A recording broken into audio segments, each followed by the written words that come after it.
안녕하세요. 명장 리뷰입니다. 2회 말미에 윤준호가 전보제약 이야기를 하며 작전이라는 말을 했는데요. 6회 말미에서 작전 멤버 전부 구했다 라는 전화 한 통을 받게 되죠. 같은 직장 선배인지 학교 선배인지는 아직 밝혀진 게 없지만 전보제약을 통해 죽은 형의 복수를 하려는 작전 같아 보입니다. 전보제약 사건은 하태수 전무가 회장의 친족 그룹 승계는 없다 고 하여 본인이 회장이 되려고 이동준 상무 라인인 윤준호를 나락으로 보내기 위해 윤준호 친형에게 전보제약을 매입한다는 찌라시를 뿌려 윤준호를 위험에 빠뜨리게 한 계약으로 보입니다. 7회 예고 시작합니다. 협상의 기술 7회는 산인그룹 내부에 숨겨진 위기가 수면 위로 떠오르며 윤준호가 본격적으로 반격에 서막을 올리는 전환점이 되는 에피소드입니다. 이 회차에서는 회장의 불투명한 자금 운용, 이를 둘러싼 혼란과 분열, 윤준호의 결단이 교차하며 긴장감이 고조되는데요. 일본 출장에서 시미즈와의 대규모 부품 계약을 성사시키고 귀국한 윤준호는 이사회 전날 이동준을 통해 충격적인 소식을 접하는데 산인그룹 회장 송재식이 비서실을 통해 비공식적으로 500억 원 규모의 대출을 받았으며 이를 공시조차 하지 않은 채 숨겨왔다는 사실이죠. 더욱 심각한 것은 이 사실이 최근에서야 그것도 대출 만기일이 다가오면서 드러났다는 점이며 아무도 이 위험 요소를 사전에 인지하지 못한 채 조직은 돌아가고 있었고 이제야 시한폭탄처럼 터지려 하고 있습니다. 곽민정은 이 정보를 접한 뒤 불안에 떨며 말하길 산인그룹의 회장이 500억도 없다라는 그런 찌라시라고 돌면 회사 신뢰도가 완전 바닥나 진짜 회사가 망할 수도 있어요. 이는 단순한 루머가 아니죠. 주식담보대출이 공시되지 않았다는 사실은 자본시장법 위반 소지가 있으며 회장이 보유한 지분이 강제로 처분될 경우 경영권에 직접적인 위협이 발생할 수 있으며 그룹의 존폐를 흔들 수 있는 중대한 위기가 은밀히 다가오고 있었던 것이죠. 사실 아직 윈드라는 그룹은 상장한 것도 아니며 앞으로 갚아야 할 부채가 상당한 산인그룹은 점점 힘든 상황을 겪게 되는데요. 일주일이란 시간이 일본에서 허비했고 앞으로 남은 3주 동안 어떻게 해서든 주가를 끌어올려야 하는데 쉽지 않아 보입니다. 윤준호는 회장을 직접 찾아가 단도직입적으로 묻는다. 회장님, 500억을 어디에 쓰셨는지 여쭤봐도 될까요? 그러자 송재식 회장은 아무렇지도 않게 웃으며 말한다. 내 리조트 하나 샀다. 윤준호는 얼어붙는다. 리조트 매입이 기업 경영과 무관한 사치성 투자인데다 회장 명의가 아닌 송지효의 명의로 매입된 리조트였다. 자금 사용의 정당성은커녕 횡령 혹은 배임까지 의심될 상황. 윤준호는 단숨에 이 사안이 단순한 회장의 사적 판단이 아닌 산인 전체를 위협할 수 있는 법적 윤리적 중대 사안임을 직감한다. 이 사실은 곧 조직 내부로 퍼져나가기 시작하며 이내 산인그룹에게 반감을 샀던 한지은 기자가 악의적인 기사를 쏟아내며 주가는 곤두박질 치게 됩니다. 이 뉴스를 본 하태수는 대출 문제를 비서실 직원에게 몰아붙이며 격한 반응을 보인다. 딴 데서 돈을 빌려서 빨리 갚아야 될 거 아니야. 이러다 회사가 없어지게 생겼다고. 하태수는 회장에게 본인이 회사 살려보겠다고 호언장담을 하게 됩니다. 이동준 상무는 조용히 윤준호에게 묻는다. 진짜 팔 생각인가? 윤준호는 잠시 침묵하다 말한다. 그래야 한다고 생각합니다. 이 말은 리조트 매각을 통한 자금 회수를 의미한다.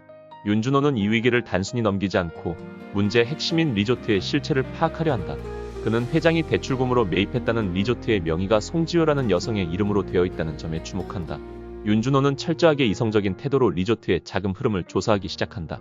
그는 현재의 혼란을 정리하고 기업의 신뢰를 회복하기 위해 해당 리조트가 정말 500억의 가치를 가지고 있는지 산인그룹의 자산으로 전환할 수 있는 실익이 있는지 분석한다. 이 과정에서 윤준호는 송지효를 직접 만나게 된다. 송지효는 의외로 차분하면서도 경계심을 갖고 윤준호를 맞이한다. 그녀는 전보제약과 과거 연관이 있었던 인물로 윤준호가 기억하는 사건의 배우 중 하나였다.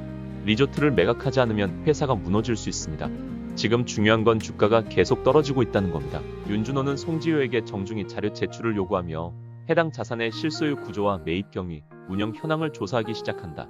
송지효는 처음에는 거부하지만 회장이 그녀의 이름을 사용해 거래를 감행했다는 사실에 흔들린다. 한편 산인 내부에서는 긴장감이 고조된다. 이동준은 윤준호의 판단을 존중하며 조용히 지원한다.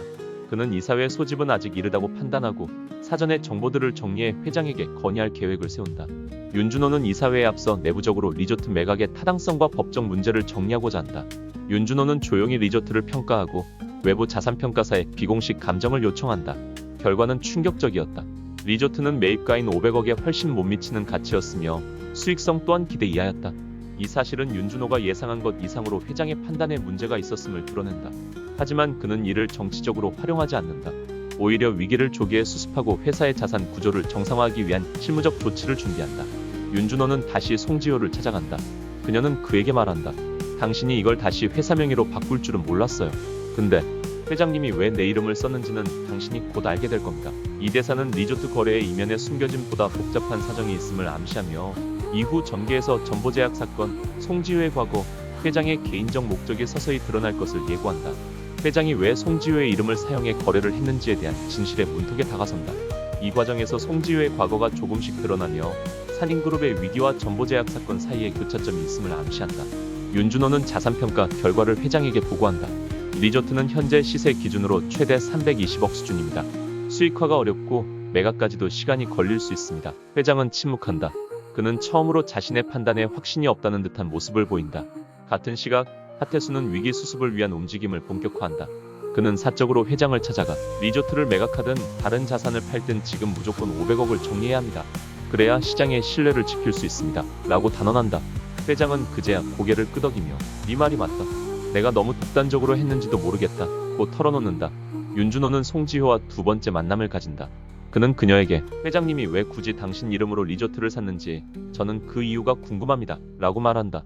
송지효는 잠시 침묵하다 조심스럽게 입을 뗀다. 회장님은 나를 통해 무언가를 정리하고 싶어 했어요. 그리고 그건 예전에 전보제약에서 끝내지 못했던 일이기도 해요. 이 말은 윤준호에게 충격을 준다. 그는 전보제약 사건을 떠올리며 그 사건의 배경에 단순한 불법 투자 이상의 개인적 관계와 정서적 동기가 있었음을 짐작하게 된다. 하지만 그는 여전히 복수심 대신 회사의 미래를 우선시한다. 그는 송지효에게 리조트를 정리하고 산인그룹으로 자산을 명확히 이전할 수 있도록 협조를 요청한다. 이동준은 윤준호의 중립적이면서도 냉철한 접근에 깊은 인상을 받는다. 그는 이사회 개최 전 비공식 간담회를 열어 주요 임원들에게 리조트 관련 보고서를 공유한다. 지금 이 자산은 위협이 아니라 기회가 될 수 있습니다.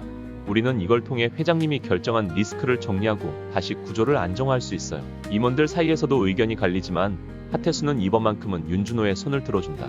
그는 솔직히 말해 이건 회사의 사활이 걸린 문제입니다. 지금은 빨리 이 일을 수습하는 게 우선이에요. 라고 발언하며 윤준호의 안을 지지한다.